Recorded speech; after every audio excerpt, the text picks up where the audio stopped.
This recording is brought to you by Ancient History Encyclopedia. Medieval Chivalry, written by Mark Cartwright and read by Richard de Mont. In medieval Europe, a code of ethics known as chivalry developed, which included rules and expectations that the nobility would, at all times, behave in a certain manner. Chivalry was, in addition, a religious, moral and social code which helped distinguish the higher classes from those below them, and which provided a means by which knights could earn themselves a favorable reputation so that they might progress in their careers and personal relations.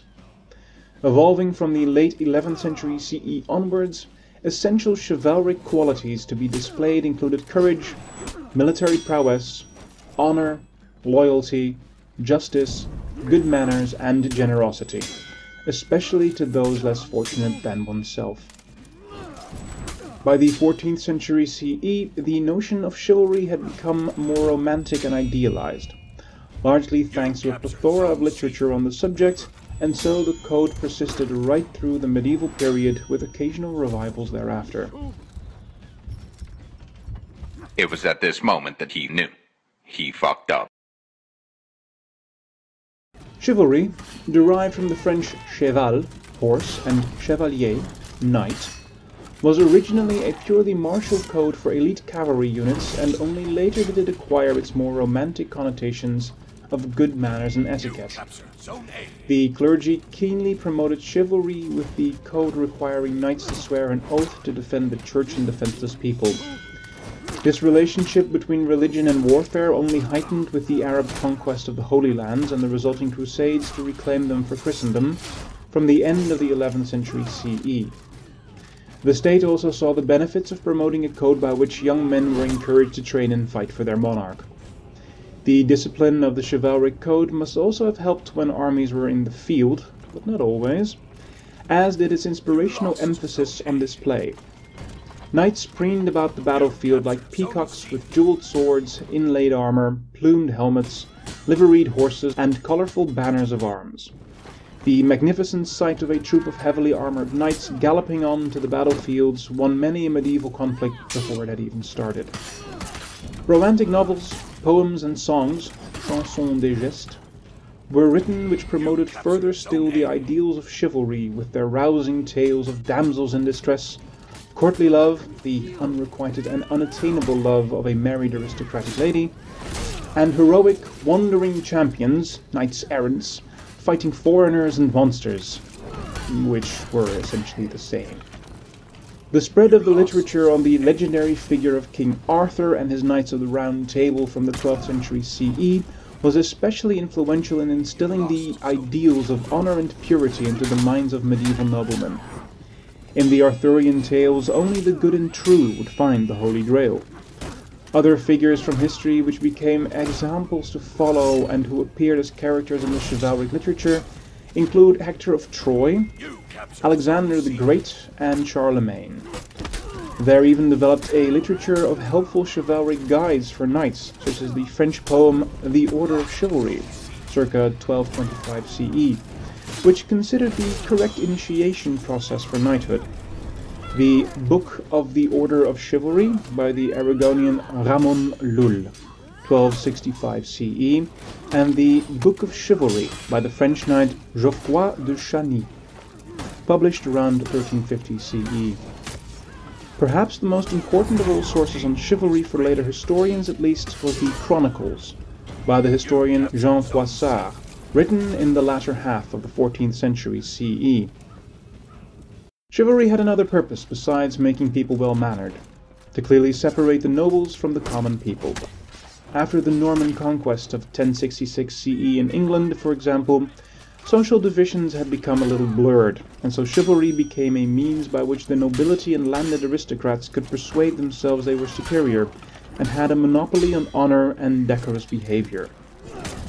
Knighthood thus became a sort of private members' club, where wealth, family lineage, and the performance of certain initiation ceremonies allowed a person to enter the clique and then openly display their perceived superiority to the masses. To keep up the standards of chivalry, there developed over time certain restrictions on just who could become a knight.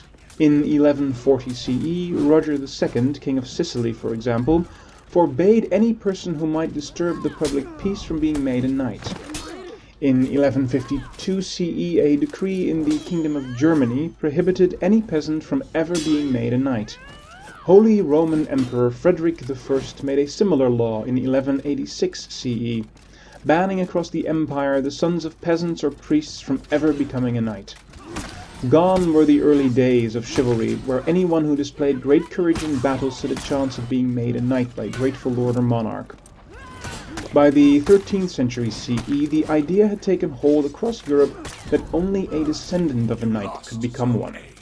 There were exceptions, especially in France and Germany during the 14th century CE, when the sale of knighthoods became a handy way for kings to increase their state coffers, but generally the now prevailing view was that honor and virtue could only be inherited, not acquired.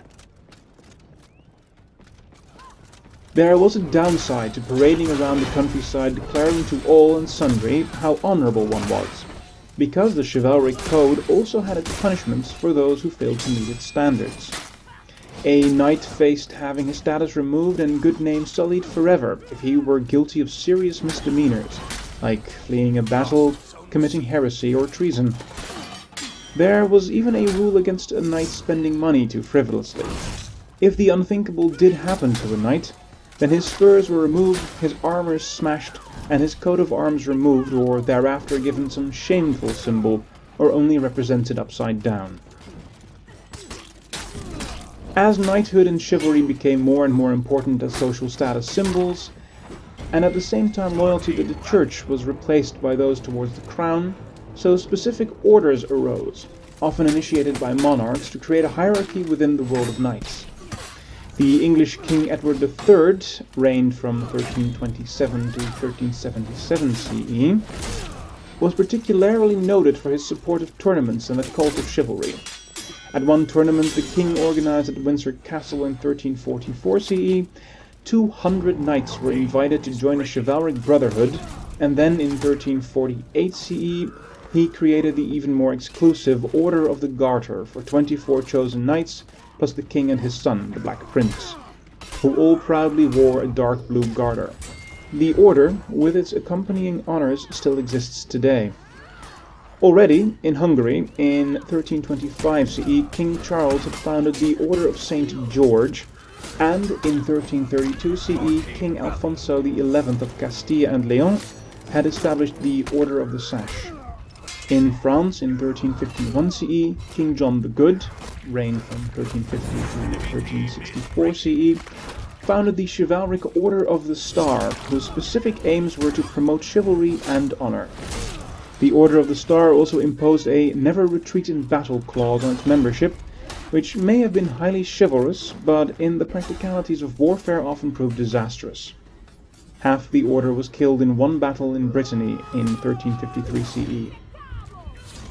Initiation into special orders might involve the knight-elects taking a bath, donning symbolic robes and being blessed in a chapel while knights of the order looked on.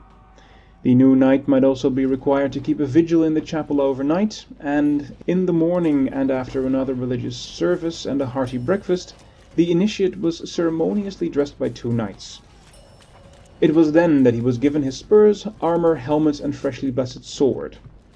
The last stage of the elaborate ceremony involved the most senior knight of the order giving the new recruit a belt and then striking him on the shoulders with his hand or sword. One of the best places, besides the actual battlefield, for a knight to show off all his qualities of chivalry was the medieval tournament.